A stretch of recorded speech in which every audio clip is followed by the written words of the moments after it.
Do you know why even ambitious poker players who watch hundreds of hours of poker content on YouTube can't crack the 1-2 and 1-3 live games? I analyzed the hands of more than 100 players and it showed me the exact reasons players get stuck.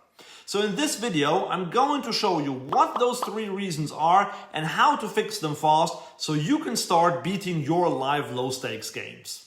The first thing that most ambitious players are doing is something I did for years without realizing what a big leak it was.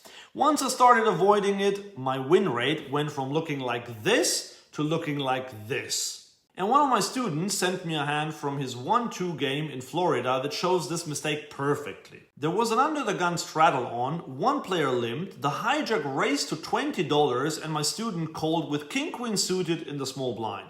I would normally 3-bet in this spot, but it's not terrible to call, especially if you have weaker players behind you that you would like to keep in the hand. But as it so often happens in low stakes games, the big blind called, the straddle called, and the limper called. So it's 5 players to the flop. And that flop is pretty good.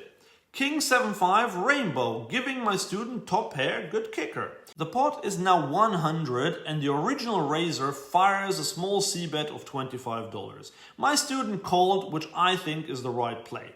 The next 2 players fold, the limper calls. The turn is now an offsuit 8 and the action checks through. The river pairs the 5. Now, I think that the best way for my student would have been to come out betting for value, because there are still plenty of weaker hands that can call us. But instead, this happened. My student checked, and now the passive limper bombs $100 into the pot of 175. The hijack folded, and my student flicked in the call. The limper proudly turned over 6-4 offsuit for this trade.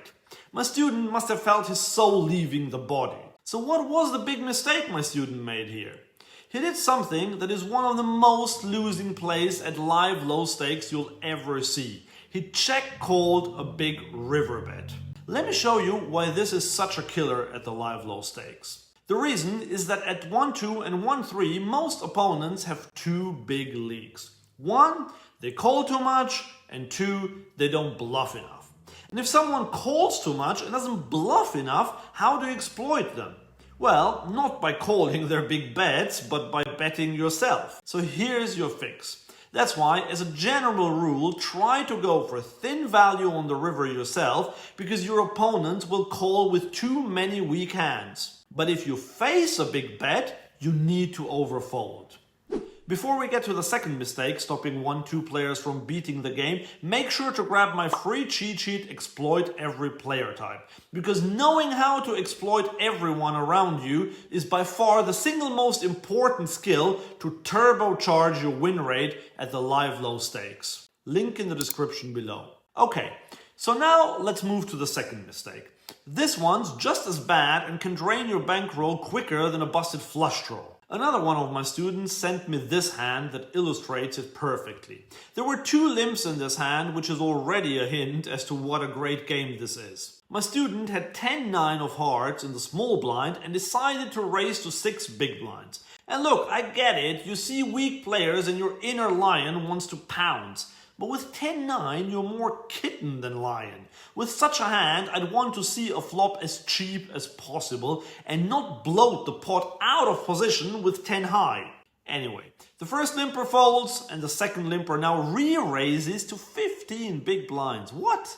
This is confusing and it wouldn't have been a mistake if my student had just folded now. But he got a good price and so he called. The flop came 8-6-5 with 2 diamonds and 1 heart. And my student decided to check-raise this flop with nothing but a backdoor flush draw. The limper called. The turn was an offsuit 8, giving my student a gut shot. He now shoved. After much deliberation, the fish finally folded and my student scooped a nice big pot. But was it worth it? Well, if you're results-oriented, you could say everything is fine. But in reality, not only was this strategy reckless, it was completely unnecessary against such an opponent. This villain was a massive fish. He is the kind of guy who is just waiting to give away his stack. The way you beat him is by consistently playing better hands than him in position. Instead, Hero was out of position and he had 10 high. And he then tried to save the situation by being ultra aggressive. And it worked in this particular case, probably because villain didn't have an ace. My student took very small edges against a massive fish. In cash games, taking small edges is actually fine, but if you're up against really bad players, it is better to play to wait for a spot where you can truly play out your skill edge.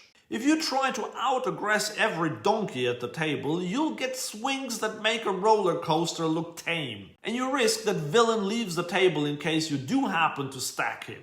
So when you spot a player just dying to give away their chips, don't get fancy. Wait for your moment, play strong hands in position, and let them make the mistakes. Unlike the previous one, this mistake keeps players stuck at break-even or even in losing land. Because it looks aggressive, it feels powerful, but in reality it just burns money. A student asked me what he could have done better in this deep stack hand. Let's see if you can spot it. There was a limp, then another player raised to 10. My student had pocket kings in the cutoff, so of course he re-raised. He made it 35 to go. Now, the button, who was a very tight, no-nonsense player, cold 4-bet to 100. The limper and the original raiser both got out of the way. My student's alarm bells went on because of the cold 4-bet, so he didn't want to 5-bet. He couldn't fold either, so he called the 100. The flop came ace, 8, deuce, rainbow. Hero checked and surprisingly, villain checked behind. The turn was now an inconsequential 5.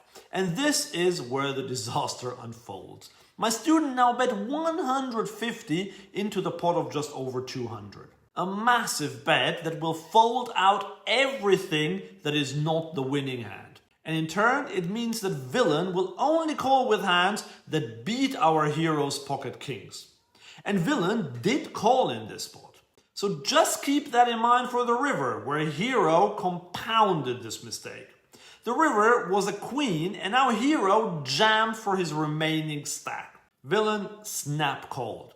So, on the turn, villain basically only ever calls with an ace or better. And in the extremely unlikely case that villain did call the turn with pocket queens, then he hit a set on the river. And if he had a hand like pocket jacks or 5-6 suited, he would just fold. So, can you guess what villain had? He had, of course, pocket aces for a flop set that he slow played on the flop. So, what exactly could my student have done to avoid getting stacked? Let me show you what went wrong so you know how to avoid this trap yourself. If villain really is a super tight no-nonsense player, you could consider folding kings pre-flop. But I do think that this would be a little too nitty because villain might well have ace-king or queens or even jacks or ace-queen. But on the turn and on the river, there is no reason whatsoever to bet.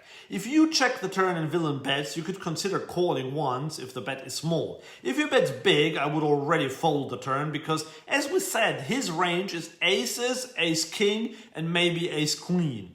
And then he has queens and jacks, but he will often just check with those hands. But if you bet the turn in the river with a hand like kings, like my student did, this is a clear polarization mistake. A polarization mistake is when you make big bets with too many medium strength hands instead of keeping your range to strong hands and bluffs. So here's one thing to always remember when you're about to bet big.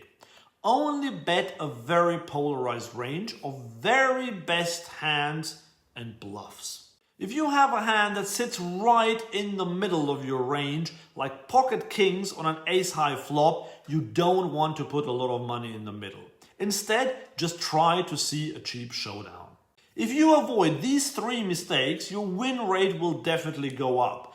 But you could still be stuck at break-even if you don't maximize your winnings against recreational players. In this video here, I will show you my exact system how to make money with a player recreational players use all the time.